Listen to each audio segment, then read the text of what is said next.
You're listening to The Table Talk with your host, Anthony Irvin, aka Spoken Light. Tune in every other Thursday starting at 7:30 p.m. Eastern Standard Time with me and a new special guest live on Facebook and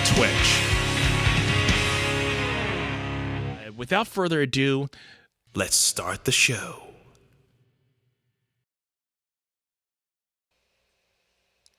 What's going on, everybody? Welcome to another episode of Table Talk. My name is Anthony Irvin, aka Spoken Life, your host, and forgot to pick the actual lower third off here, but why don't we just get started with that? Thank you for all joining in with Table Talk tonight, episode 24. We got an awesome show for you guys tonight. We have a great guest who is a very well-known musician from the Philly area, but now residing in on the West Coast, and we'll be getting to talk with him in a little bit. But I wanted to also address my Patreons, Bernadette, Dave, and Mary. Thank you all for being a part of the Patreon group over on Patreon. And if you guys want to join the Patreon account, please make sure you use the link in the description of this feed tonight and go to patreon.com/table_talk. We have an awesome community that's building over there. And there will be bonus footage coming up after this show goes off the air tonight with me and my special guest. So make sure if you want to see more footage after the show tonight, tune in with that. Join the Patreon. There's 3 different tiers that you can choose from. And it has a lot of cool content that I'm trying to build up content over there and make it fun for you guys outside of the show as much as doing this every bi-weekly show.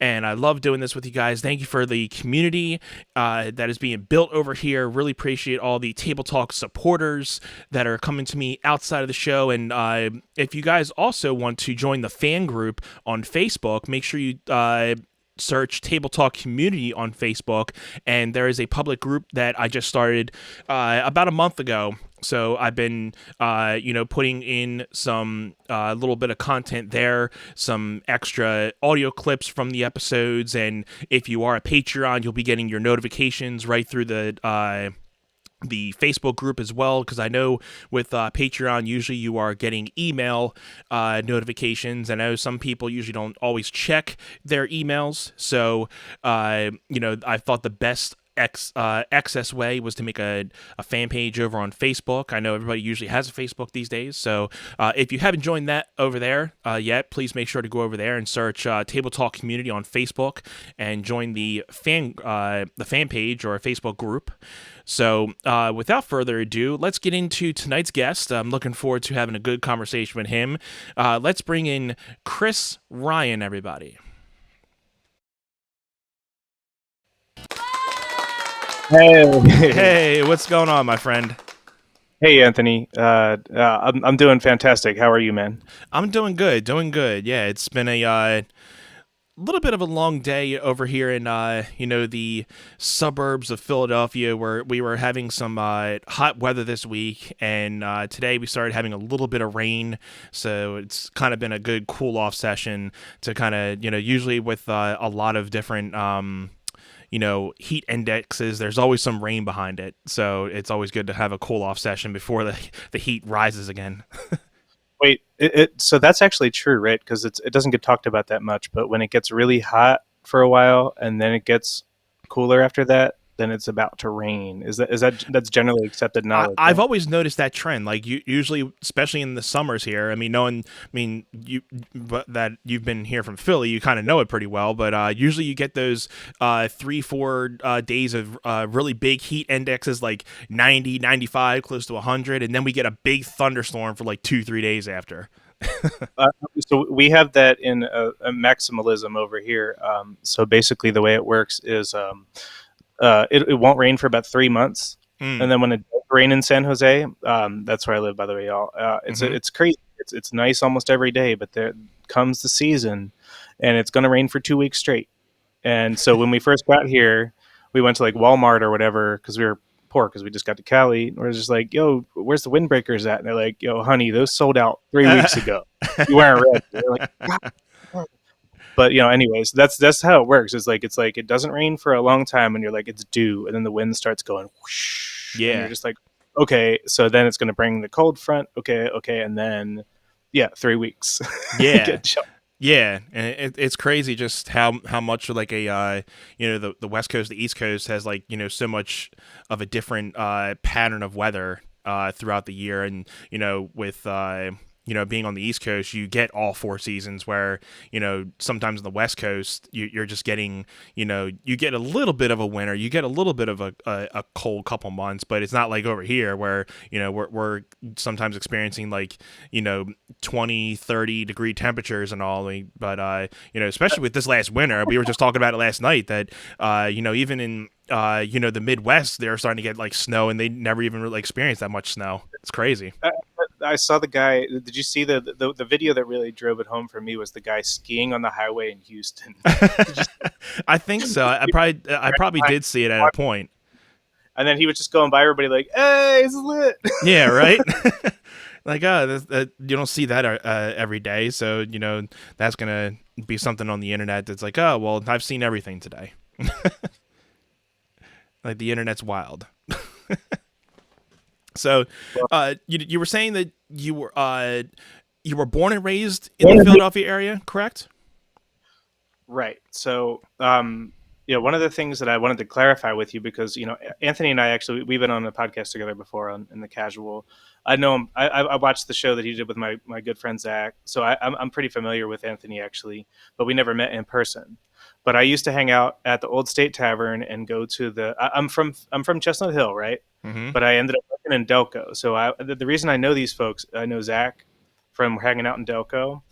I'm sorry. Am I saying? I think I'm saying that with the accent. Anyways, I'm just like, but I would hang out at the Old State, and it would be Jim and Tom Curtis, and those guys Yeah. would come through. It would just, they're so, and again, this is 4 or 5 years ago. You see where they're at now, but even Right. at that time, they were, because, okay, I'm sorry. Let me just back it up real quick for you, because I apologize. I have to give you the background. Right. My brother is a serious musician. He always has been, since he was 14. My dad Uh has been playing guitar for 35 years. Um, he would freely admit that both of us are better than him now, even though he's been doing it for 35 years. Because huh. that's why you want to have kids, right? So they can surpass you. Right. But the point is that there was definitely everybody in the house eventually played music. I was the last one. I actually thought that I couldn't sit still long enough. but then, we had a bar called Bridget's in Fairmount. It was right by the art museum, Mm-hmm. and my brother had an incredible open mic there, and that's where I got my start. I was like, I have learned how to play piano. Well, I've learned how to sing, and we own this building, so nobody can kick me out. So it was great. It was like that was a good place to start. So I wanted to clarify that with you, is that I had a home cooking experience for the where I got my start, because Uh-huh. I found that was really great. It was like, and sometimes I did screw up, and sometimes they let me have it. But then since then I didn't really do too much till I started doing this stuff with Zach and Right. you. And I think Zach's watching. So shout out to Zach Chat for watching. He was on the one of our episodes in the first season. I think he was on the concluding episode of the season one. So if you guys want to go back and check that out, and it was a good time talking to Zach. Always fun time chatting with him. And you and him run the casual Wednesday night live stream, and talk a little bit more about how that kind of got started. I know Zach gave a little bit of a background, but I want to hear your interpretation, Chris.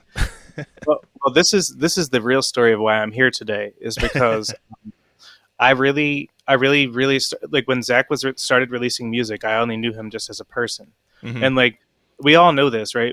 We're not haters out here, but like if your friend posts something on Facebook that they just published, and if you're just random friend from wherever in life, and they're just like, check out my new song, and it's like you expect it to be about maybe 14 seconds long, and it's someone hitting a Casio, you know what I mean? But then like Yeah.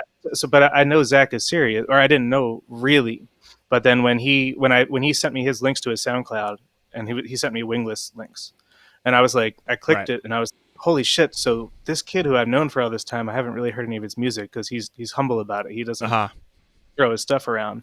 But I was like, what the? My first thought was, my first thought was like, you sound like Tyrannosaurus Rex pre T Rex, and then like he's like, thanks, but like, I was like, whoa. So I got that vibe from him. Like I was just like, you can just be some guy, just Yeah. messing around with stuff, but it can be amazing. And so like basically, I'm like, why not me? So I eventually I saw people doing all this decom stuff, and I actually sat down and I think I started doing like stuff that I do in karaoke and just Hmm. fumbling the keyboard. Yeah. But I could do like a wicked game, something like that. And like people would like the people were rapturously engaged, and they were just like, "Damn, you're so good." I'm like, I'm choking on my like I'm there. I could. This is my first time playing live in 5 years, and they're just like, "Woo!" So anyway, not Yeah. to not to put too fine a point on that, just that that's how I got involved in the group, and then Zach and I started vibing with different things that we're working Hmm. on together almost every day. It Right. just so happens we might have maybe the same sleep cycle despite the time zone. And I'm just like, so actually, wait, are we just always in? Are we working on something? And he's like, yeah, why don't you come on my podcast with me and be a guest? And then at the end of the, I'm sorry, I had to giggle about this because it's just like you don't things like this doesn't. Zach is a very special person. Like he makes things happen for people. So he was like, guess what? That wasn't a guest spot. That was an audition. I wanted you as a co-host. Would you like to be my co-host? So this all happened in the space of literally 2 days improvisationally. And I was just like, That's awesome. thank you. Somebody challenged me with something that I want to do. And you said I did a good job and you want me on team. Like, That's and so awesome. that's the vibes that Zach brings to the table. He seriously, if you're not friends with Zach and you don't share your stuff with Zach and you don't talk to him about what he can do for you professionally or personally, check him out. Am I right, Anthony? Yeah. I mean, we all need a Zach Chap in our lives. That's what I'm saying. That's exactly what but no, I really took to it, Anthony, and I've really enjoyed sort of just extemporaneously talking about stuff with people live, like reading the comments from Bobby and Shane and Carl Park and all these guys. I'm sure that these are really cool people, and like they're Yeah. sort of obscure, and it's taken all these obscure cool people and putting them all in proximity to each other, and that's why I think it's such an important thing, you know. Not to just be Absolutely. all about decom, it's not just this is not a decom ad. That's where I came from, and if you like what I do, it's only because of Zach and because of decom. That's it. Right. And for anybody watching later in the show, when we're referencing to DCOM, we're talking about the Delco Quarantine Open Mic Facebook page that kind of blew up, last year in the beginning of the pandemic, and a lot of people in the music industry, obviously, we've known that lost a lot of their gigs and everything, and there was a group of people that said, "Hey, let's just start a virtual open mic," and one thing led to another, and I think they're about 16,000 members strong in that, and it's still getting a lot of activity until this day, and that's awesome to see. I mean, even in the first couple months, when I was doing a lot of live streams, there was almost like 10, 20 people watching you every single open mic, and it was like it was the same people, but even you would get a good amount of new people watching you too. And even till this day, I see you guys run the casual open mic before your live streams, and every week there's usually a full spread of Full people, slate. and Yeah, and that's awesome that people are still active on the Facebook group page over there, because after a while some groups lose their momentum and they try to keep the momentum, and then especially with things that are opening now, I would like to hope that the Facebook group continues to thrive once things are still going. And I know there have been some open mics that are linking to the Delco Quarantine open mic, and they're broadcasting them through that page. So now that everything's opening, they're still keeping the vibes going, and it's awesome to kind of see the new transition on how to keep that thing going. And it's really fun to see the community and a lot of the people that we've come across, just like I got a lot of my guests from the Delco Quarantine open mic, and I mean, I've known Frank Biscotti and Tom Curtis for a long, long time, and going through my band days, so I've always kept in contact with them. And I've met a lot of networking people and a lot of musicians that I talk to now because of the Delco Quarantine Open Mic. And I'm really looking forward to down the line in these couple months, hopefully going to a lot of these open mics in the local area, and actually getting to meet a lot of these people in person officially. So that's gonna be really cool. And hopefully Chris can schedule some time to come back over on the East Coast, and we can do some hanging out sessions there too. It's become difficult, my friend. It really has. I'm just like, Yeah, gosh, like but that's the other thing, is that like I know that my time will come, and absolutely. the way that our programs are working these days, like the amount of time we schedule for ourselves and the amount that we collaborate. I'm not just talking about me and Zach, but all of us. Like I'm always in contact with Shane. I'm always talking to Bobby. Like they're always Right. watching my stuff, and it's just like you end up doing 2 sets a week. And like you practice for a couple hours, you play for a half an hour, and you just see how it starts to add up. You know what I mean? Like it's like you cannot deny. Like I think Zach told me something today. Actually, we were talking, and he was just like, if you look at like when I first sat down there, and now that the way that I present myself, there's something to be said. Like here, oh wait, I have to quote Kevin. You know Kevin Curran, Kevin James Curran, but I think I have seen him on the open mic lists and everything. I haven't caught any of his sets yet, but I do know oh, the name. oh my God, so he's been leveling up hard. He's just putting out an album soon too. I'm going to shout it out for him. I believe it's called Culture and Western, Nice. actually. So, but Kevin said something. I was watching his. It was sparsely attended the day after July 4th. Who would have thought, or whatever, the day. Like, so we didn't have a big list. We had a full list the week before, Right. and we had a very sparse list for this one. That's why I decided to go for an hour last night. Yeah, I was watching you last night during the live stream. I'm like, oh, I guess they're just he's just going to do an extended set if they're going to do the casual tonight. So it was cool to.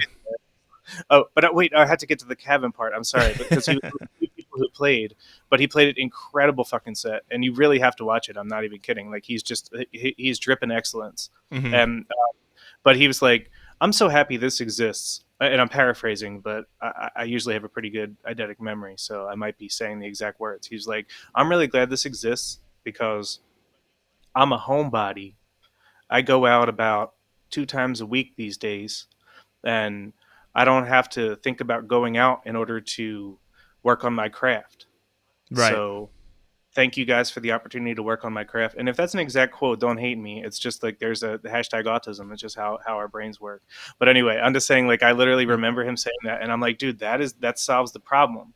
Like, I'm like, why do I love this so much, and why is this so valuable to me? It's because of that. It's because it's just like you really don't have to put any effort in to have an audience to go out, and Yeah. you don't have to worry about, hey, guess what? You don't have to worry about drinking and driving, any of that kind of shit. You can just Yeah. turn your thing.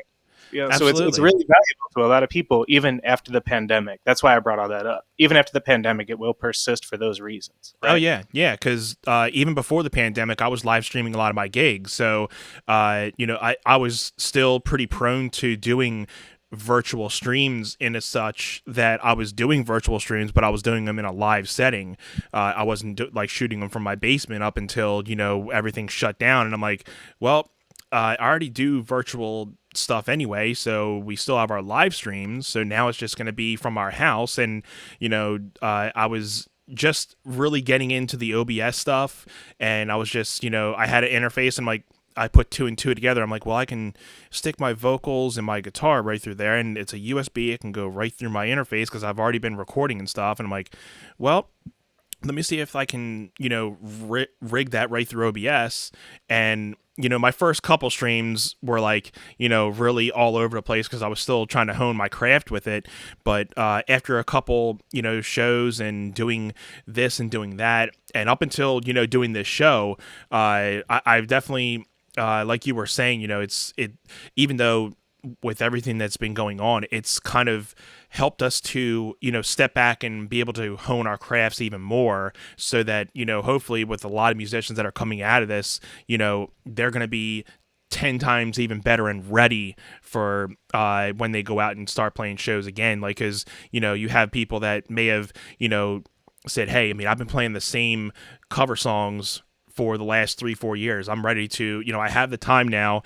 Let me just, learn a whole, if not a whole 3-4 hour set, maybe learn a whole new half hour set for my first set, and then at least start bringing that in. So then at least you can say that you've been you said, okay, well, I've learned 50 new songs out of this thing. That's at least some type of progress. Or for me, I've really been into honing in on my video production craft and recording, getting my recording skills Right. in. So It's not even like you just have to play songs, right? It's like there's so many other things you can even do to like support other people. Like yeah, if you feel a little bit shy about performing yourself, if you have a brother or a sister or something who is doing this kind of thing, you can learn to do their kind of OBS stuff. Like yeah, it's there's so and think about how much money is going to be made about off of this stuff in the future. And you're in the vanguard, like you know more about this than most people do, and it hasn't even really hit yet, right? That's how yeah. I feel And about what I you feel do. just looking at a lot of my stuff from last year, it's like what I know now. It's like it's progress. So you got to think of it as progress to know that you start at one point, and yeah, it may not be the best looking or best sounding product, but after a while you start thinking, okay, cause and effect, this goes into that goes into this, and then you're like, okay, well, this is starting to work now. You upgrade your stuff, and now you start sounding a little bit better, and then bam, you look about 12 months later, you're like, wow, I've really come a long way with it. Anthony, I just got to say that Zach is pumping his fist right this right in the camera. He's like, because like that's what we do. Because you know what, people have been bored too. That's the thing is like people like some people have been unemployed. I'm not going to shout out anybody in particular. Right, Some right, people but yeah, yeah, some people have been bored. People need something to occupy their time, especially people that have ADHD like I do. You know what I mean? Like, I really need a project. I have to. It's yeah, same thing with my dog. I know we talked about him yesterday, but I'm saying my dog is like a herding dog. So you got to give him puzzles and stuff to do throughout the day, or else he's going to sit there and be like, yeah, "Come on, I can't sit still, bro." And that's like how I feel. Like I want to get engaged in something and have hours go by without me even blinking. right. So to speak. I And that's mean, just kind of how this stuff works, right? It's like you get into like a problem and you're like, shoot, I better go to sleep, but but you know what, you're in the moment, and you're just like, okay, when I'm in the moment, I'm like, I don't, not that you necessarily want to sleep because you're eventually going to, but you're like, you're in that moment, and you're like, okay, this is like, you finally get that light bulb and everything's working, and you're like, wow, this is cool. And I talking to you from that place right now, by the way, guys. I feel like I have my zero latency uh, Osteo shit going correctly, and I hope it's all matched up, and I hope everybody is enjoying it. The audio experience at the Cobwebs has been improving exponentially recently uh-huh, because it's actually really hard to make all this stuff work together. But having done so, like we did a little bit of stuff. I did some stuff last night with all of my synths and all of my lap steel and all this stuff like trying to go together, right, and it's a work in progress. But I'm saying like the zero latency vocals and effects on them at the same time while you can monitor yourself. It's kind of yeah, like that's the through that I was like, can I get that? And now I'm really gonna record like for real, for real. right, right, yeah, because like I was mentioning, when we were talking before, I was doing a couple studio streams and just streaming a couple, little ideas that I had, and I eventually want to get that out for everybody. So I just gotta, take a couple days to, find some time to really, get some lyrics down and, just dial in a couple little music things. But I'm hoping, the goal would hope to be get something out by the end of this year or the beginning of next year, because I did do a little bit of writing during the quarantine, so I felt that I did do a little bit of writing, so I don't feel that it all went to a waste, along with me recording and doing this show, so I felt that my time that I had downtime, other than being a father, because that was my biggest priority of taking care of my son these last 11 months. But on the music front, I felt that I've tried to continue to try to make content and make it to the point where people don't necessarily forget that I do music, and try to be creative in finding creative ways and to continue making content without actually getting out there in front of people. And I think that's the most uh,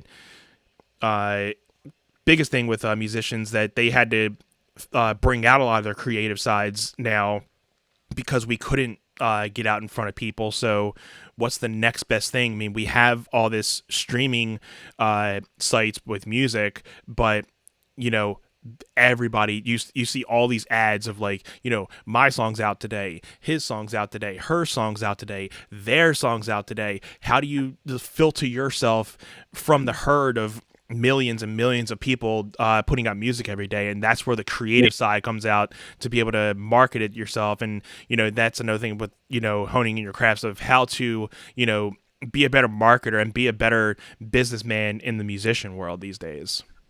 I just wanted to break in. I know that I'm not looking at the feed right now because I want to show you this, but this came free with my PreSonus interface. That I have all this crap, and I want to see if I can just blend it in here real quick because it's just so funny. Hold on. I just need so it's auto tune. Hold on. Oh, the Yeah, auto tune. I mean it's divisive, but I think it's really fun. Hold on, give me 2 seconds. I'll get it. Yeah, while you're doing that, I'll do my little shtick here. So I want to say thank you everybody for watching Table Talk, who's been tuning in so far tonight. My name is Anthony Irvin, aka Spoken Life, your host. You're watching the 24th episode of Table Talk. I have my special guest tonight, Chris Ryan, from the Bay Area of San Jose, a Philadelphia, once known Philadelphia musician who's now living on the West Coast, and Yep. is also the co-host of the Casual Wednesday late night podcast. And I just want to say to any new people who are watching, feel free to comment, say hi, and if you guys have any questions for us, especially feel free to leave a comment. And if you're watching later on Spotify, Apple Podcasts, feel free to leave a review, and make sure to subscribe or follow. Feel free to do that and share it with a friend. I love the masses of people who are always sending me good feedback on the show. So it's you guys that continue to make this show fun for me to do every week, and continue to talk it up with musicians like Chris and everybody who has been on the show previously, and just to talk with people that I may have I've had people that I've known and just known for a couple months. So it's cool to kind of see everybody's journey and talk about their journey, because we may know each other through musician purposes, but we may not know our ways of how we got into music. And that's always been the first thing that's inspired me to know, like, how everybody's gotten into music, because everybody somewhat has a similar story, but a different arc as well too. So it's been cool to kind of know everybody's ways of how music came into their life. Agree.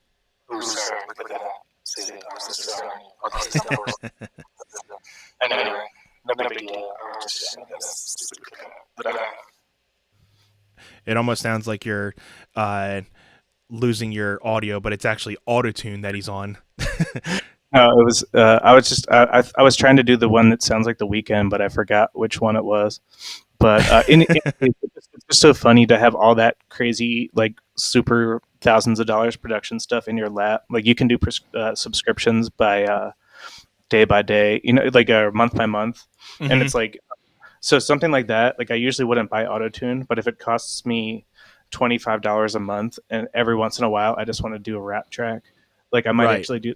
It's kind of cool the way, like, they make that stuff available. Like, remember back in the day when you really had to pay out the for Yeah. every thing that you want. I always found a way. Sorry, but I'm saying that, like, but I mean, we've all had those type of ways, like, oh, if I want it, you're gonna pirate it some way. So that was like our come you up, did is say like, that word. I if didn't you want didn't to want to say pay that. for it, you found some way to pirate things, and there's still Well, ways you can pirate things. that was true, but and definitely the what is it called? I'm just saying I basically, it was SoulSeek. SoulSeek used to be the way, by the way. But I'm saying, but now these days you can actually do the 3 month trial sometimes for some of this stuff, and it can be worth it. It can be really fun to have these really, like, I really do want Omnisphere. You know what I mean? If they give me like a $40 a month trial or something like that, I'm going. I might make an album in that 3 months. Sorry, Yeah, man. I'm going Hey. up on software, but I really think that the trial model and the sort of monthly subscription model as a barrier to entry, like, taking the barrier to entry down a little bit lower. Mm-hmm. You might think, oh, I don't need any of this kind of stuff, but I promise you, if you have used the entire Autotune suite and you just want to make like a weekend song and you can literally do it, It's really fun. Okay, so like I'm just saying, like, take advantage of your free trials, install the stuff, work with Yeah. it, fun. It'll teach you something. Whatever. That's my proselytization for the day. And even in this day and age, the plugins and different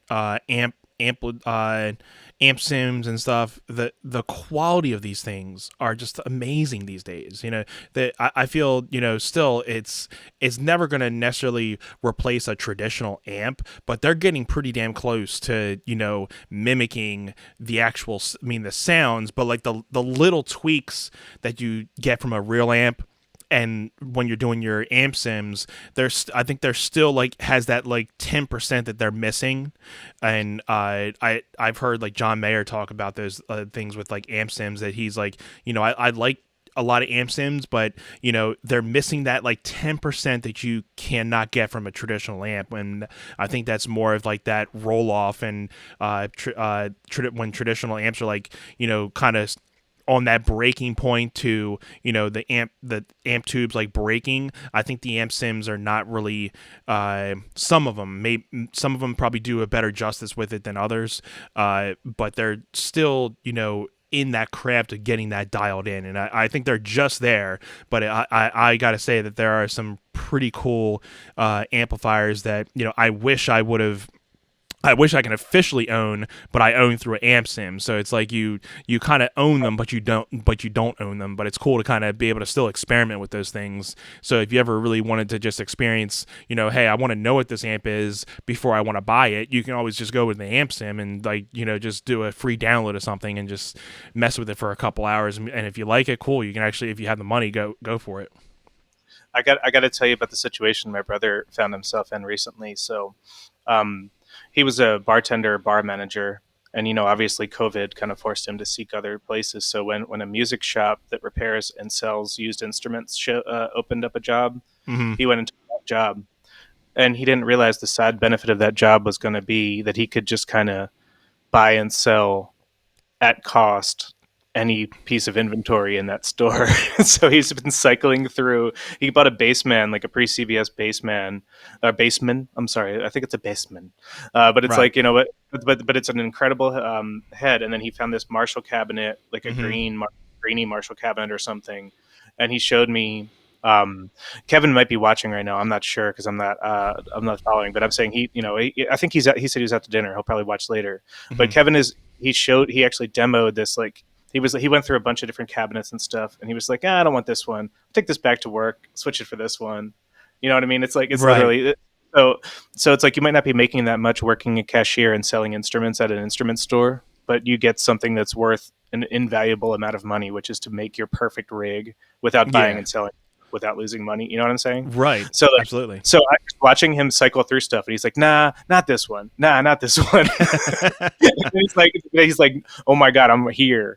And when you Right. hear it, it's very trebly. It's like we really like the zombies and stuff like that. We always we like a lot of psych rock in that house, Uh-huh. and he's got the psych rock rig now, and it's all MIDI controlled too, so he can MIDI switch like all the different Right. parameters on pedal board. I mean, if you guys haven't seen stuff like this, get into it. It's crazy.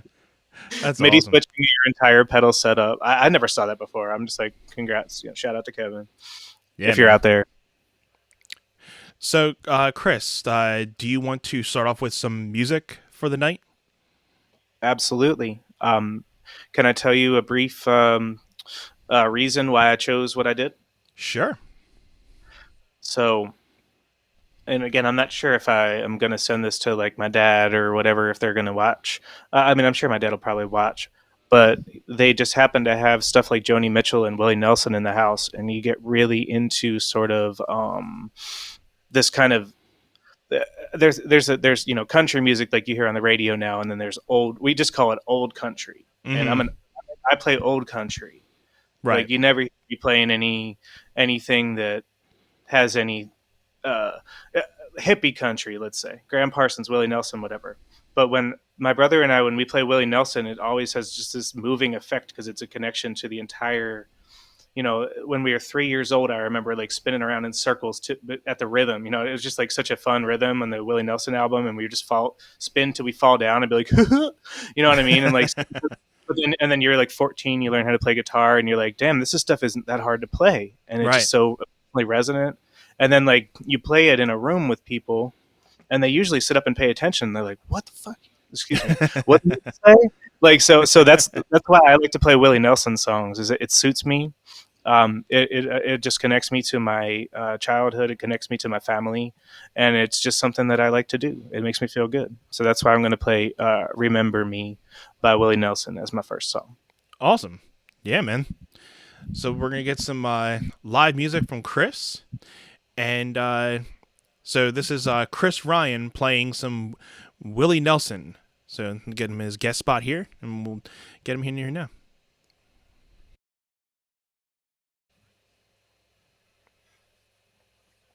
I think that'll do.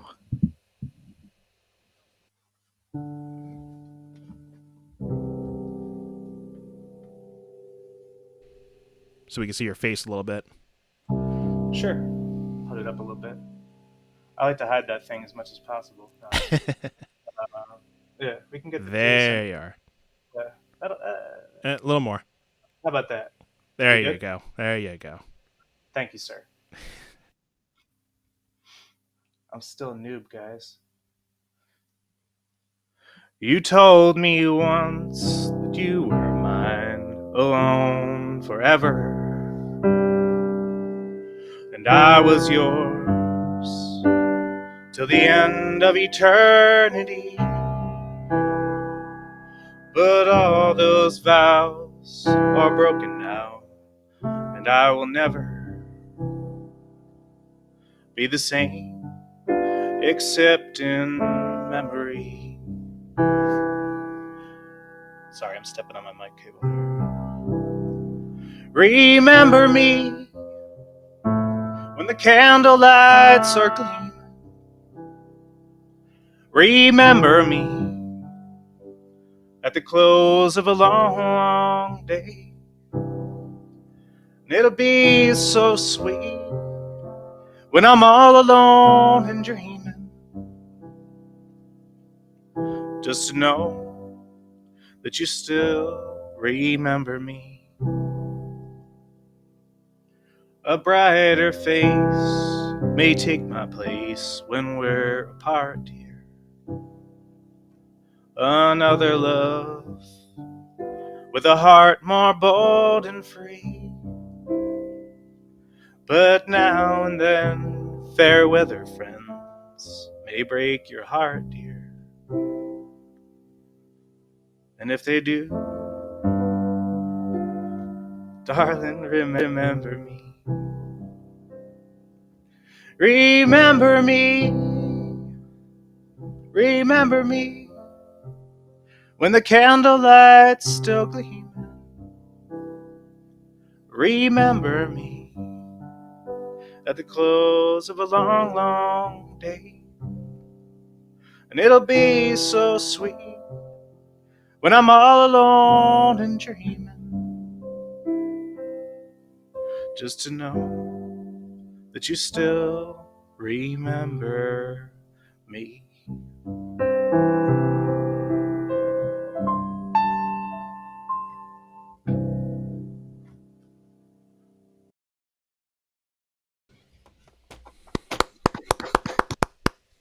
Very nice, my friend. Just trying to bring the Willie vibes to the masses, man. Absolutely. So you're a big Willie Nelson fan then. Are there any other musical influences that you have? Oh my God, yeah. I mean, so hold on a sec. Let me just see. All right, I was just making sure I had my settings the same as I did before. I don't want to mess you up. So I've got I'm a really like I've gotten to the point sometimes where I feel like I am Towns Van Zant. I don't know if you're a big Towns guy, but like he's like, like so Graham Parsons and Towns Van Zant since I was about 18, 19 years old, you know, coming straight off of Jack Kerouac and all that stuff, and you can kind of romantically involve yourself with the same kind of stuff, but then you can't understand Towns Van Zant Right. properly until you're in your 30s. Like there ain't no way. Like, but then but I'm just saying like Mm-hmm. since I've been listening to, and I'm also this dude apparently is canceled by a lot of people, but like I always really wanted to be a poet like in the style of Ryan Adams. I really Mm, like his style of folk and country, just very elegiac, beautiful poetry. It'll jerk your tears out of you, even if you don't. Even if you don't like country music, if you listen to what he's saying, you're like, "Damn, that reminds me of my grandma." You know what I mm-hmm. mean? Like he's really good. So that's what I'm trying to go for. I'm trying to go for sort of like an old school throwback psychedelic folk country. Gotcha. That's most of the cobwebs. Gotcha. There's a lot more to it, but that's the basis. Gotcha, gotcha. Yeah, when I always think of like folk and country, I always think of like the I guess you can kind of say the word troubadour in these two names, Bob Dylan and Johnny Cash. You know, uh, I didn't really get the chance to be mostly inspired by those two. I guess a little bit of Bob Dylan since I am inspired by Jimi Hendrix. So I did have a little bit of a Bob Dylan, experience since he always referenced Bob Dylan being one of his biggest influences. That's always like, okay, well, I got to check out Bob Dylan. And, that can always give you, the background to Jimmy's genius and genius mind that even he had people that he looked up to, and with how great he was, and that's something that I always think, like the greatest people that you think that play their instrument well, they look up to people that are just as good as them. And it's it's awesome to see other musicians that give such praise to other great musicians and saying, like, if it wasn't for you, I wouldn't be here, or if it wasn't for you, I wouldn't have wrote this song, or in these type of ways. So it's cool to see influences of bigger musicians, of two and multiple great musicians who just love each other's music. And even if they don't get to collab with each other, they just appreciate each other's music for what it is. You know what? It just occurs to me. I just feel so bad by not having mentioned the real influence. We can wait till later if you want, but I could also, if you want, it's pretty quick. I could back it up with the other main influence. It's just like I remember just being in college and sort of starting to get into the sort of psychedelic lifestyle in certain ways that you don't necessarily have to say on camera, but also just spiritually, just being like, I don't need my old personality. I need to know like the ancient wisdom, right? Mm-hmm. And then you hear My Morning Jacket, the Tennessee Fire. It's simply like it's kind of an obscure album because My Morning Jacket is a popular band. They became kind of more like a U2 style pop arena rock band. But at first, they were recording with very similar technology to what we have, I think. And the reverb was an actual grain silo. Yeah. And like they had, but his, I said it last night when I was playing the song. I did a set after we did our little, our run, or not our little, we did our Patreon content last night. Uh-huh. But I said that the Jim James sort of My Morning Jacket idea is that you can make beautiful art out of your existential torment. That if you're stuck in Louisville and people aren't treating you the way that you want to be, and it's like a small town kind of feel, and you're tired and lonely or whatever, that you can convert that into gold, pure gold. All Right. you need is a silo and an Apple laptop. Like that's so he sort of his DIY aesthetic back then. It kind of infected me, and it took a long time to take over my body, but now I'm fully here. So Yeah, there you go. And it's cool to kind of have that deep connection with other people to kind of inspire you to write. And I know you were mentioning that you haven't really released a lot of original music, but you're in the process of kind of putting together some tunes. And where's the process going with that? well, So I've got. I was planning on perhaps debuting songs tonight, but I've got this problem where I don't play acoustic guitar, and a lot of my music requires acoustic guitar. So I keep telling people if you're willing to help me with my problem, but we haven't quite gotten it right yet. But I have like but I can tell you what we're going to be doing. It's the Cobwebs first EP. I believe it's going to be called Huero, Mm-hmm. which is what they call me on the construction site. It was like me and 99 Mexican guys.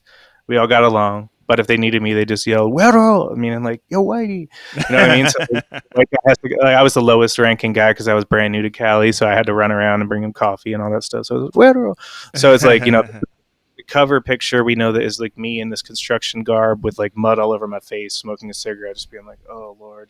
But like, that was sort of all the Yeah. stuff was kind of during that period where I was busting my ass doing labor, and sort of just like very existentialist, stuff. But I'm also, I'm not only a doomer, like a depressing music merchant. Like I have lots of other stuff to put on this album. But Right. what we're working on first is it's called the single that we're doing really good things on, Zach and I and others. It's called, and stay with me on this one, all right? It's called Gnothi Selton, which is the motto of Athens. Ancient Athens, it means know yourself. Hmm. So it's basically like it's the idea of like people have known that your journey toward knowledge is to examine yourself. It's more important than to make statements about the rest of the world. You better know yourself first, right? Right. So the song is pretty much about it's. I'll give you a little. I'll give you the first bar if you want. Sure. It's just like Northeast Southtown. That's what you'll have when everything else is gone. So it goes like that. I can't Nice. really do the whole song yet because I just need that banging acoustic guitar in the background, but we're working on it. So the next time that but it's basically the whole Cobwebs album is going to be that song is the basis of it all. It's being like this is what we're trying to do, but Mm-hmm. then there's going to be some electronic music on there, maybe the interludes. There's going to be some covers, and then there's going to be some I would say maybe 6 songs total, and there's going to be some stuff, maybe at least one song in Spanish and one in Portuguese. So Nice. setting quite a weird bar for my first EP, but that's my Yeah, right. man. That's what I'm That, gonna do. that's awesome. Yeah, I tried to take Spanish when I was in high school, but I just related to the point where I can only say like hi and bye. I had a Korean teacher trying to teach me Spanish, and he spoke a lot better Spanish than I did English. That's I had that experience one time. I was in Spain, and I was a chaperone for a student trip with my cousin, and we lost some students. And the only people we found who could help us get home were from Beijing. They spoke fluent Spanish, and we're just like, I speak pretty darn good Spanish, but when it comes to like a city I'd just been in for 2 days, I was complete. But the Chinese folks, they helped us out. They were like, yeah, we Yeah. learned it in school. It's whatever. So you know it until you have to really use it, and you're like, okay, I have no clue what I'm talking about.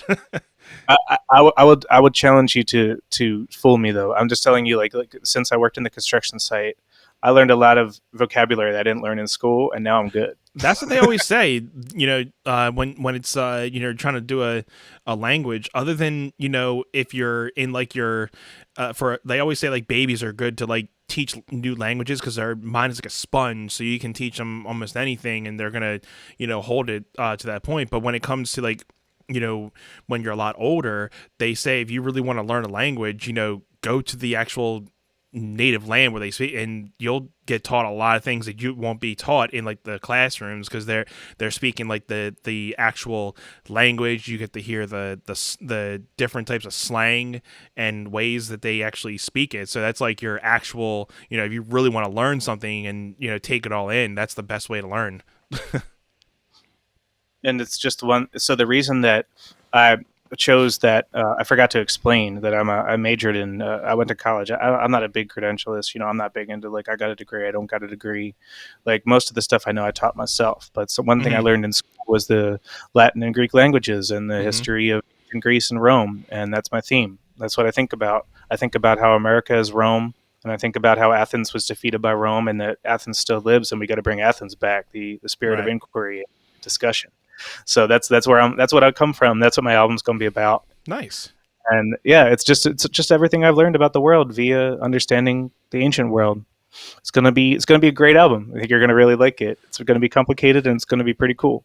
Yeah, man. I think trying to think outside the box with certain concepts instead of always trying to you know write things for what is in the here and now, but writing things that may not be the most trending topics. But I feel because I've always felt with my music, it's like, you know, it may not be, top 10, top 20, top 50, standalone type songs, but it's something that, I've learned that if it's something that I've clicked on that feels good to me, it's eventually going to click on with other people.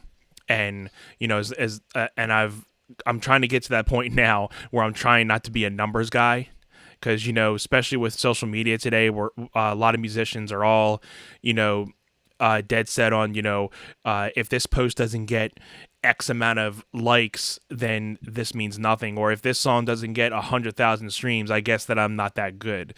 That when we have to uh, you know reset our brains to remembering that music does not equal if you just because a song gets 100,000 streams, it means that it's likable to an extent. But there's millions of musicians out there that never get to that level, but there's so much talent that never gets listened to. And that's the thing that a lot of people miss, that there's only so much music that we're you know what's the word that we experience every day. But you got to think there's so much more music that we're missing out, that may not be on the major streaming platforms, that may only get to Bandcamp and SoundCloud. There's a lot of people that listen to those, and people that just don't, they just post a clip to Facebook or Instagram, and they only get like 2 likes, but then you never know, you could just be listening to like something great, but it just never gets listened to because, one, they just maybe not have that confidence, or they may not know how to really market it that well. But I'm getting to the point where it's like, I just want to start writing things mainly for myself, and because I am influenced by so much music daily. There's days where I can listen to something soft, then I can listen to something heavy, and then something more atmospheric. So I get inspired by so many different ideas, and I think that's where I'm at right now. Like, I have so many different things that I'm on, and like these things don't necessarily all sound in the same genre, but I feel that's just my creativity. The fact that I can write different types of genres, and Mm-hmm. it's better than just okay, I want to stick to just one type of genre. But I mean, I'm influenced by so many different. So it's I feel it's cool to kind of be able to say, okay, well, I just wrote a blues rock song, and then this time I was listening to this type of music, and I wanted to write something here, so I think I'm going to put something out there. So I've been really also getting into the fact of putting out singles more than really worrying about EPs and albums. And because we're in the day and age of like singles, and the 60-second awareness of things. If people are not tuned in and within 60 seconds, you're not even going to be fought. So it's trying to always change up your tactics, but then still trying to keep yourself grounded to the point where if one thing doesn't work, it doesn't mean that you failed. You just got to keep going. As long as you can continue to love what you're doing, and if in your mind that what you're writing is good, if you like what you're writing, Writing. somebody else is going to connect with it eventually.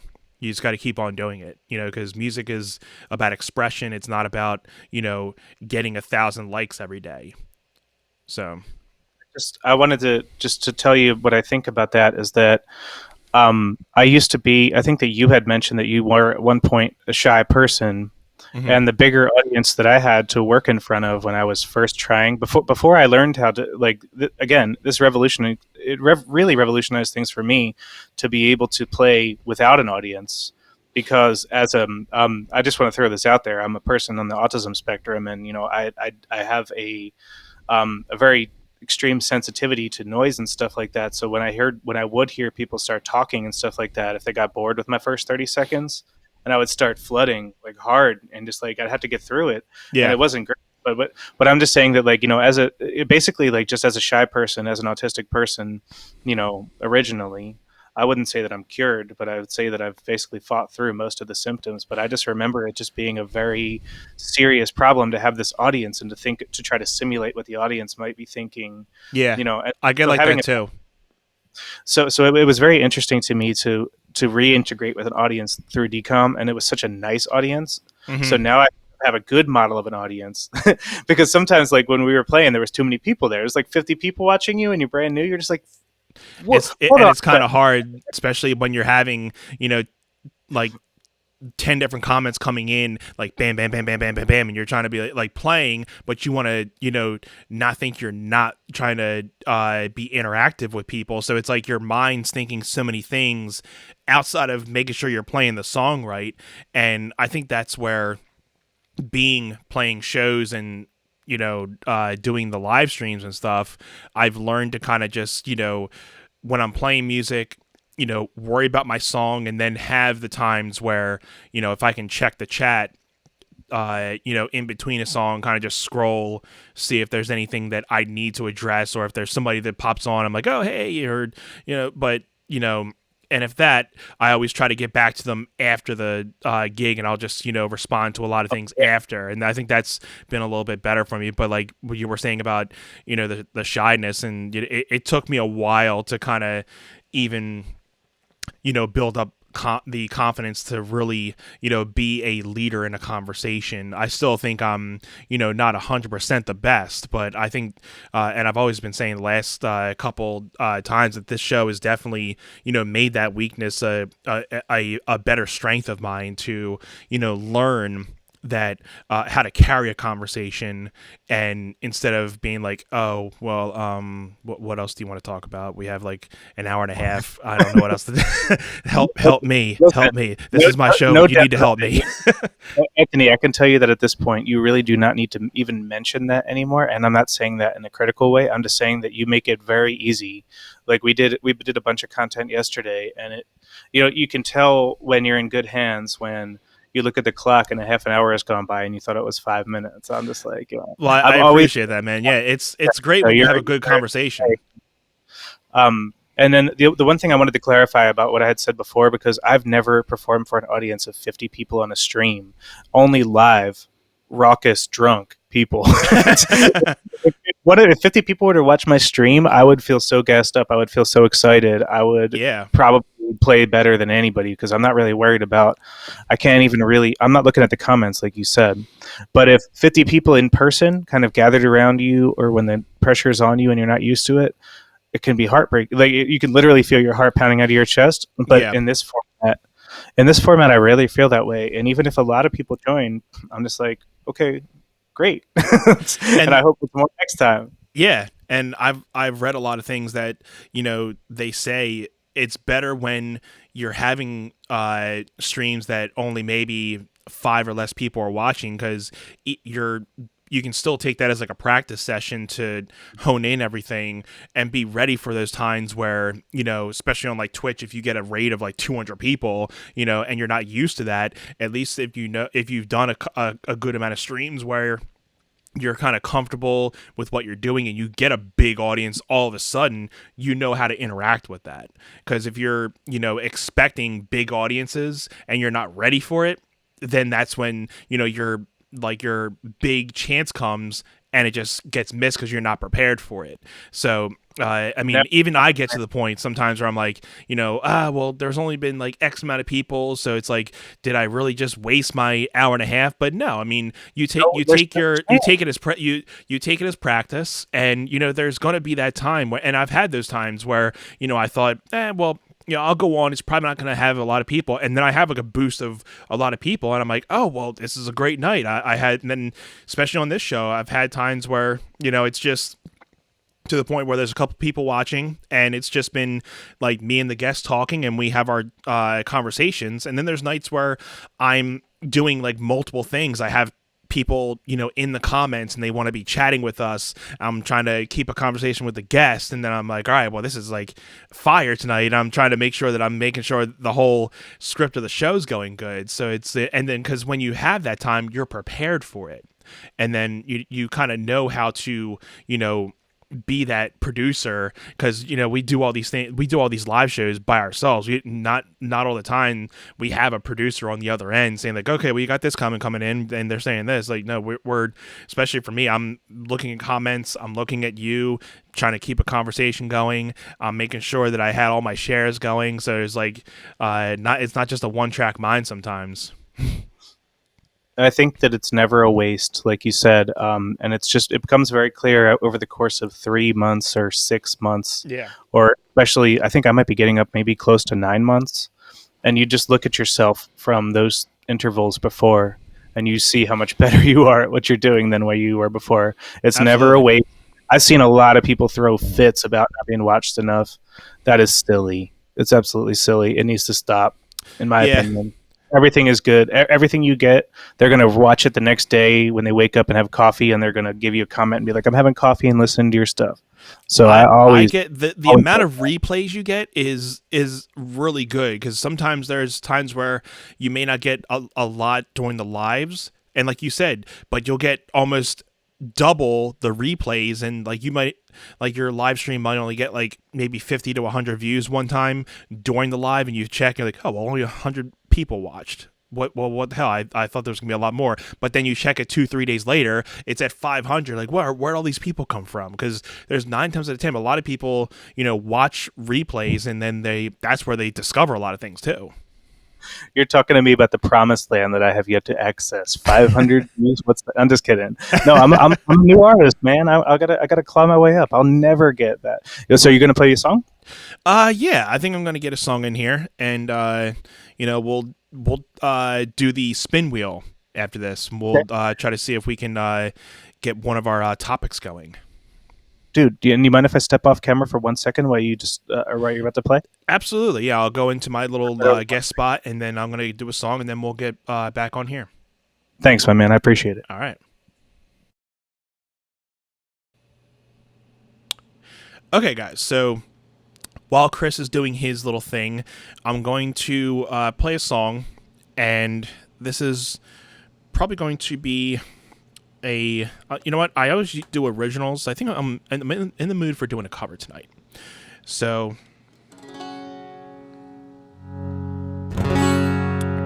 I'm in a Beatles mood tonight, so I think I'm going to do a little Beatles tune. And if Chris gets back, if he's not back into these little yet, then we'll do another one. But this is a Beatles song called "I've Just Seen a Face."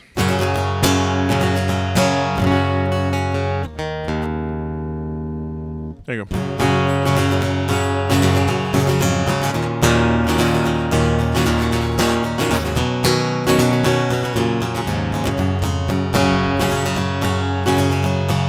Well, I've just seen her face, I can't forget the time or place where we just met. She's just the girl for me, and all the world to see we've met.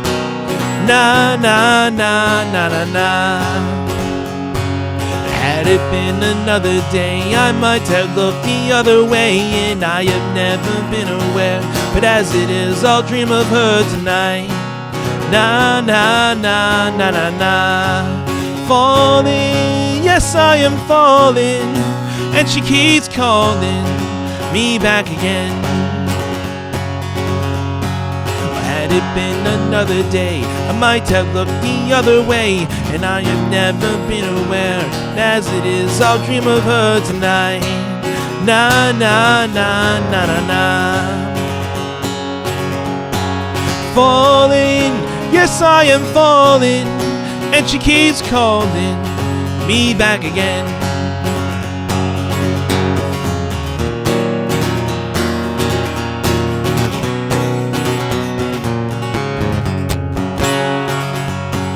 Falling, yes, I am falling, and she keeps calling me back again. Well, I've just seen her face, I can't forget the time or place where we just met. She's just the girl for me, and all I want the world to see we've met. Na na na na na na. Falling, yes, I am falling, and she keeps calling me back again. Falling, Yes, I am falling, and she keeps calling me back again. Whoa, whoa, falling. Yes, I am falling, and she keeps calling me back again.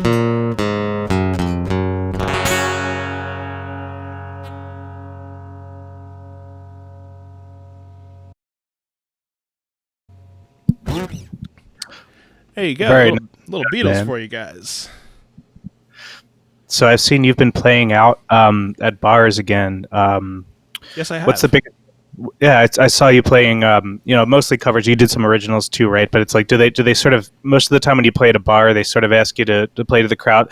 I know that Zach was saying he was doing some originals when he started playing again. That he would do an original, and if people started to drift, then he'd go with the covers for a little bit, and then stick the Yeah, original in. I mean, the places that I play, it's usually 80-20 that I do.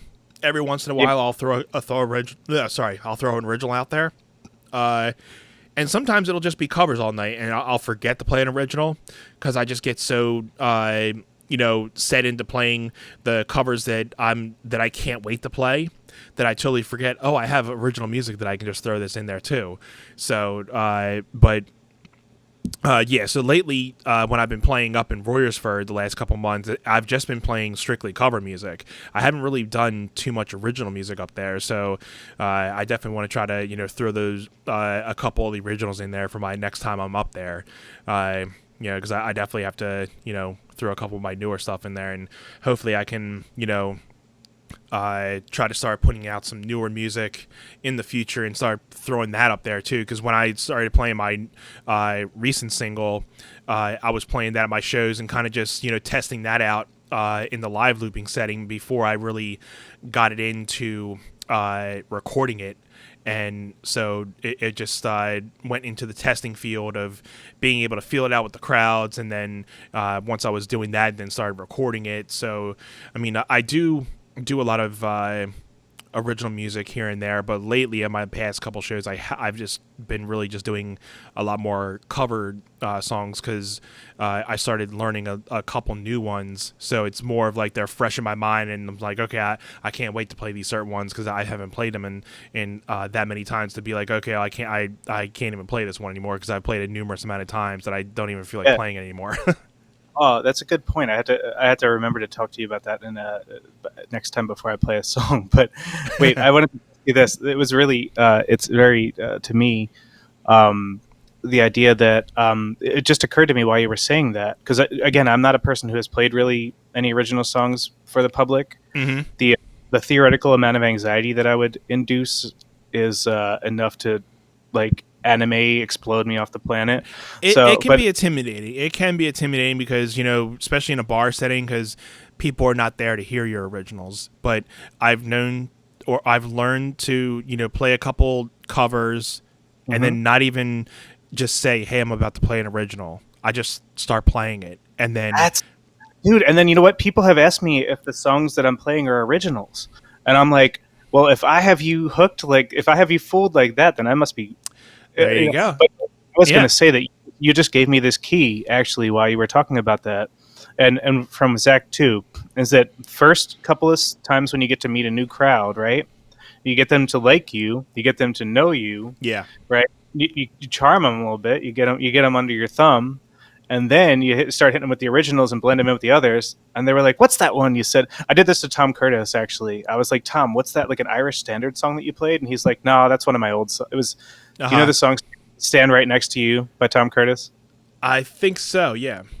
It's a really good. It's like kind of Pogues-ish. It just kind of has that like really. I'm my family's Irish too, so you can see my last name.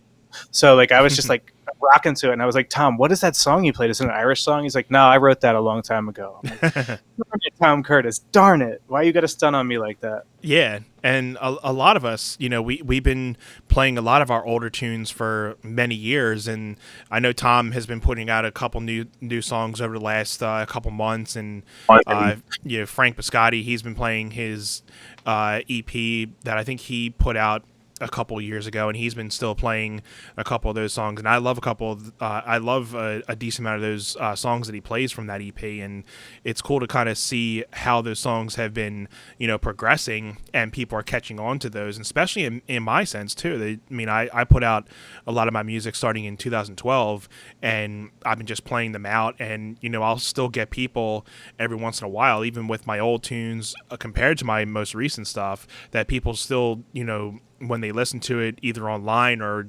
when I'm playing it out, like you said, there will be people to come up to me and say, "Wow, that was a really cool song you played," and like, was that a cover? Did you write that? And then when I actually tell them that, yeah, it's actually one of my originals, they're like, "Wow, like where can I get it?" Right. Or so that's where you kind of hook them on. And then I even feel like What's with it feel? Tell me yeah, what it feels like. it's great. It is a good feeling because also I've had people that come up to me and say that I was like, I've had that time where people have come up to me and said, "Hey, I was going through a rough time, and this song connects with me." And I like thank you for having this song, because I play this on days where I'm having my bad days, and this kind of, and when writing that certain song that this person was talking about it, I had no intentions of having people come up to me like that. It was a song that kind of came out of, and I had co-produced it with a friend of mine, and with no intentions of kind of having that type of reaction with people. And it was more of just a song talking about uh, being able to know that you're not alone, and that there's always positives in a negative situation. So whenever you're feeling like you're down or there's no hope, keep going. There's always something to live for, and there's because especially a lot of my music is always about positivity, hope, and love.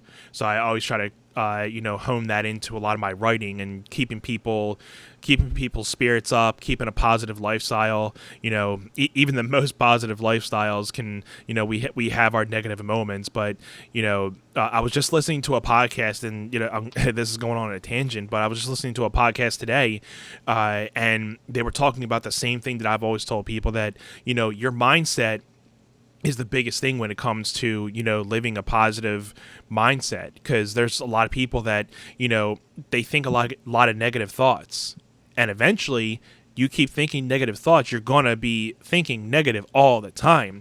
But if you continue to think positive, and put more positive energy into your body, you're eventually going to switch that into a positive lifestyle. And it's not, it's not always just like, "Hey, you did a good job today," but it's not just that type of critical thinking. It's just more of like, trying to find the positives out of certain situations, and knowing that, you're not the only one that's struggling. There's always somebody that can help you out, and you're never alone in this world, and there's always somebody that can be there to help you out. And I know with people that struggle, it can be very one dimensional, and you think that there's nothing out there, and it's hard being in that moment. But I think we're doing a great job in this day and age of making more awareness of people that are in those type of mental states, that they think that there's no help out there. But I think we're doing a really good job with trying to help these people out, and knowing that they're not alone, and there is help out there, and that it's not something that needs to be taken lightly, that there are people out there that truly do need help. And I think some people necessarily don't always understand it. They just think, "Oh, well, they're just having a bad day, just tell them just to get out of that rut." It's just not that easy. Sometimes it's just not that easy for people. But I'm if my music can touch those people in that type of sense, and make them think in a positive way, then I've done my job. Um, and you know what? It's really interesting because I know that you and I are both positive people when it comes down to it, because of the way we interact with other people and the way that we're regarded. You know what I mean? The way that the DQOM scene works, right? It's just like but I actually really think that a lot of the stuff that I sing and a lot of the stuff that I play. Sorry, can you still hear? You can still hear me, right? Yes. Sorry, it looked like it cut out for a sec. I'm just saying that the way that the music that I play is, it is a lot of it very mournful, but I really feel like mourning things is absolutely like you know, forced positivity is like Len steal my sunshine. You know what I'm saying? Like I actually can write pop music, and I will, and I do write pop music, but I think it's very interesting. I think that like you're yin and I'm yang when it comes to this kind of stuff, Mm-hmm. because I embrace a lot of negativity, and you know, I'm not the kind of person that runs around yelling at people. I don't complain, but I like to absorb a lot of the things that people are going through and sort of think about it as you know, in toto, like being like there are things that you can't be positive about. There are things that have to be regarded as just bad, and like you have to accept things that are bad. And I'm sort of like, I felt like a lot of times they used to call that kind of person like a soul or a soul eater, or you know what I mean, like a shaman. It's just like that's what they used to say. One of my favorite podcasters is Michael S. Judge. It's called "Death is Just Around the Corner." It's and again, it sounds morbid, but Mm-hmm. he's so positive. He's like, a lot of bad things have happened. Human beings are wonderful, right? So that's what I'm saying is I believe that human beings are wonderful, and so do you, Mm-hmm. and you're trying to focus on the good, and I'm actually trying to suck up a lot of the bad and put it into my music. I'm trying to Right. actually like spin it like cloth. And I'm not even kidding about this. I learned it from Jim James. Like this is what Jim James, when I was telling you that your torment in the world can be spun into gold. Oh That's yeah. literally, I learned it from Jim James. It's like you experience the bad, experience it, write it down, think about it, Oh yeah. sit Yeah. There has been a lot of things that take yeah. like negative situations and kind of putting it into a song like that. And I have a great song to illustrate it to you too. Literally, I started fucking God. Excuse me. I swear, Jesus. Oh, gosh, I'm doing it again. Okay. I get excited and I swear like a cartoon from the '60s. No, but if you would be ready, I could give you the Jim James song that I'm talking about. Actually. yeah, let's do that, and then we will do the spin wheel. Oh my God, the spin wheel. I forgot, and I love the spin wheel too. Do you want to do that spin wheel first? Sure. Let's do the spin wheel, and then we'll Yeah. get on that. So let's do the spin wheel. So let's get this rigged up. So Chris, let me get you a little introduction to this. So this is the Table Talk spin wheel, and we have three different topics that we have. We have the top five. We have a this or that. And we have a topic question. So what I am going to do is I'm going to spin this wheel, and we will figure out what goes off. So tonight's topic, that's the second time that it's done that. It's always gone to a little bit of like the middle. I think that's a topic question though, if we want to do that. Seems. Yeah, it's definitely a topic question. As an Ableton user, I can tell you that's So panned to the left. let's just say that it's the topic question tonight. And as always, I am unprepared, but I think I've had a topic question in here, and I think I've had this before, but I haven't had this. I only did this question with one other person, I believe. So, Okay. what is the one thing about being a musician that you love that you continue to, that makes you continue to do what you do? Hmm. Well, I think it's really hard to really see tangible improvement in your status in the world, especially when you're from the East Coast like we are. We're kind of from a disadvantaged area. If you look around the world, like, you know, in Philadelphia, they don't pay you enough for what you do ever, you know, nor in Delco, nor anywhere around there unless you are really lucky. And if you're really lucky, then I ain't talking to you. So I'm saying, like, you know, like there's a lot of that going on. And so when you do stuff like this, you become very aware of yourself improving your situation. So, like, you know what I'm saying? Like, I've Right. been making less than $40,000 a year for over 20 years of my life doing various things, some of which I liked, some of which I hated. But I know that I love doing this, and I Mm-hmm. get better every time I do it. So that's why I'm trying to just carve out as much of time as I can in my day to do the thing that I love doing, Yeah. because I know I'm getting better and better. And one of these days I'm going to explode. And you're not even kidding. Like, I'm not even kidding. Like Zach and I were talking about it today. It's like this stuff that we're working on right now. We're working on a Bowie rock and roll suicide cover, and we're popping off. Like, we're getting to the point where it's just like, it just sounds so cool already. And it's just like, we're just like, we have this much power in our hands. Are you kidding me? So Hmm. that's a long answer, but that is like, being a musician is an actualization thing that works for you. Hmm. Trying to make money in a job and trying to, like, flatter your way to the top of a job, that's a very risky proposition. Being a musician, if you have any talent, it's no risk. Every 3 months you're going to be better. Yeah. If you keep working. So that's why Right. it's just like, for me, cost benefit analysis is like, what should I be doing with my time? I always feel better when I do this, and I'm always getting better, and I'll never stop ever again. So That's you're going to see awesome. some crazy stuff coming from me. Yeah, and we're looking forward to it, man. Yeah, and it's always good to see, inspiration of different musicians and where they get their inspiration from, and knowing, like, from the topic that we were that we are on, knowing that there's things that keep you doing what you love, even if it's for a purpose of songwriting purposes, that you want to continue to write for a specific niche of people, or if you're just writing for yourself, or if you're just a musician because the music keeps you grounded and it's something that you necessarily need in your life to fill a void or just be able to express yourself in certain ways that you necessarily can't do. And that's kind of how I feel with me, that mucus has given me Well, music. I coughed so bad.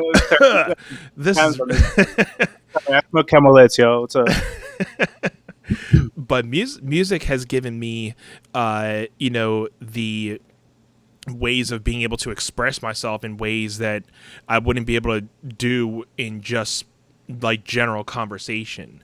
I feel that, like Well, saying, going back into the fact that I'm not usually the one to spark up conversations with people, but give me a guitar in my hand, and and when I have the style of music and being able to portray, uh, it's something that just, and I love being able to perform in front of people. I think that's the one of the other things outside of writing music is just being able to perform. It's because I feel like I'm a different person when I'm on stage than when I'm just going through regular life, and it's just a thing that I love, being able to perform for people and see the reactions, and knowing that I'm entertaining them on a certain level that they're being satisfied for. listen, exactly what you said. I would like to come in right on that, because if you don't feel this, sorry, I forgot about this pattern on this mic. Anyway, if you don't feel this, like, this is negativity that I'm bringing to you. This is a song about an argument. This is a song about disconcert between people. But the beauty of the song, this is My Morning Jacket from about maybe 2003, and I think Jim James is a little bit older than me, so I must have been literally a kid. I was probably 18 years old, but you heard this, and uh, hey, I'm just gonna say it. We were on some 2CB. We were on some experimental psychedelics that we got from somebody in Baltimore, and we were just listening to this, and there was Aztec Hawks come out of the wall, and I will never forget it. So I'm gonna play it for you. I'd try to be my best Jim James that I can be. Yeah, let's get into another song with Chris Ryan. So here we go, man.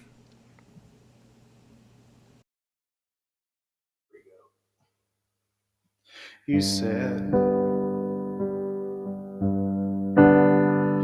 heaven is coming over again. I said, if he does, I'll kick, I'll kick his head. I've known you for years, I've known all your moves. Just can't believe that it caved in so soon. And I'm playing it over and over again in my head.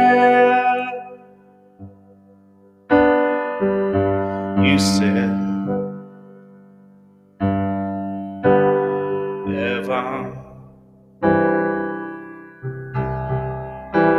It's coming over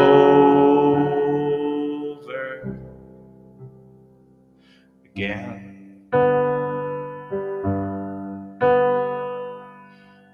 I asked, where'd you go? And you say, where you went. It took you to movies and carnival tents, bought you big houses and paid all the rent.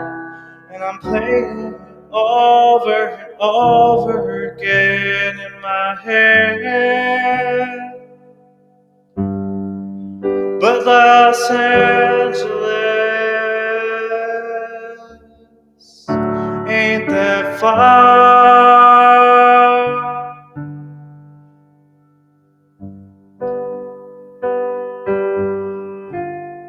And all the rest of the girls said they'd be there by my car.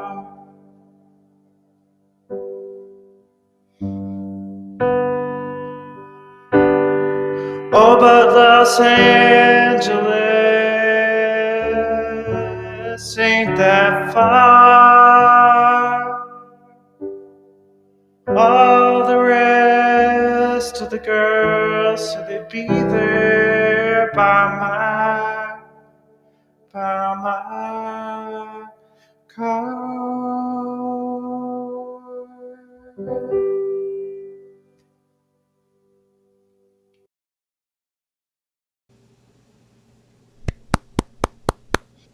Very nice. Sorry for the false starts. It's all good. It's all good. It's called live music. Indeed. It's all raw. Yeah, man. Okay. What's up? So I want to, before we get into your topic, we were talking about, I wanted to mention, so piano is like your first instrument, I assume, correct? Oh God, that is such a story. In a good way. What made you get into the piano? Okay, so you can teach yourself a piano. You can't really teach yourself guitar so much. You can. I'm just saying, like, I couldn't. Like, I saw it and I looked at it and I was like, I don't understand this. And so there was like, my brother, my dad, everybody be like, no, you just do this, you just do that. And I was like, you do what? And you do what? And you do what? And I'm just like, fuck. Excuse me, screw this. So, like it was just like instant frustration with I don't think that my fingers like being separate from each other is my strength. You know what I mean? But like with a piano, you can actually look at it. I remember being on Wikipedia. I bought like a keyboard for about $100. It was just like an old school kind of, not like a Casio or something like that. I'm too cool for that. But it was like something old that wasn't that great. And so we had a I just wanted I had this thing, and I was just following along with songs with it while I was playing it, and I was looking at Wikipedia, and I was making little charts where to put your fingers for myself, because like teaching yourself for some of us is our sorry, I just want to steer this correctly. So teaching ourselves is one of our greatest qualities, right? And so I was just like, it's going to take me a while, but I'm going to learn this. Whereas with guitar, I was throwing my hands up and being like, this just seems so obscure and weird to me. Like piano, it just kind of called me in, and it was like, you can do this little by little. And therefore I kind of got to the point where I was able to duplicate what I was thinking in my head on Logic Pro in 2008 or something. And then I was like, okay, then I have to just play keys now. But I also had I have a lap steel. I played it actually last night for the first time publicly, but I've had lap steels before. Open tune guitars, like slide guitar, I can do some of that too. And that's all I can do. Production, keys, and slide guitar. And open G, E. That's it. That's awesome. Yeah, I mean, I've always wanted to, sit on piano and kind of get a little better on piano. So hopefully I can get a little bit of time and practice. I only have like a small MIDI keyboard, but I can do a little bit here and there with the keyboard. But I always wanted to learn how to play like piano and keyboard. I always envy people who can just sit down and just do a score and everything. It's really cool. I wanted to pull up this. I wanted to pull up this comment that we had here from Connor. Connor, it's my boy, dude. Listen. Yeah, he was loving your content. So thank you, Connor, for joining us tonight, and thank you, and really glad that you enjoyed the content. Thank you for watching Table Talk tonight. Connor, thank you so much. Connor is Anthony. Can I shout out my other thing that I'm doing with him? Absolutely. So, I was telling you earlier. I'm sorry, it's the allergies, guys. Just give me a sec here. Okay, had to clear my throat there. Okay, so look, I'm doing another podcast with Connor. I believe is going to be my co-host for Zach recorded the first one for us. We did a dry run, but it's called Valis Palace, and it's named after Philip K. Dick, the science fiction writer who kind of predicted almost everything that is happening now. Like, he's the Blade Runner. He did Blade Runner, and he did like Total Recall and all these Minority Report and all these stories that got made into movies. But he had all these little stories about things that come true. But one of the things he kept talking about is how the Roman Empire never ended. Like, Rome is still here. Mm-hmm. And so, like, that's kind of what we're doing this podcast about. It's me and Connor. And so my boy, my soldier, my Roman soldier is actually, I'm sorry, my Athenian soldier, because we're Athens versus Rome. But anyway, he really, he showed up for me today, and thank you for that, Connor. But no, it's honestly like we're doing some stuff that's going to be very philosophy based. Like, I have, I told you I have a Latin degree. Connor has a philosophy degree, and we're going to kind of split the difference between us. So, like, it's not just music. It's like anything that you can do to express yourself, I can tell you, and it feels good. Like, if you can find a way as a person who has a history of being uncomfortable to find a way to be comfortable to do something like this, you just must. There's no other better bet for how to spend your time, right? Absolutely. Like, it feels good to get, to get your thoughts out to the folks in whatever way you can. Absolutely. But yeah, Chris, I've had a great time with you tonight, and glad that we've been able to catch up and learn a little bit more about each other. I feel we have so much more to talk about, so we definitely need to get you on here again so we can continue to talk our conversations. I feel there's so much more that we need to open up and bring in, so we'll definitely be doing like a part 2 of this. And just want to say thank you to everybody who tuned in tonight. You're watching the episode 24 of Table Talk. My name is Anthony Irvin, aka Spoken Life.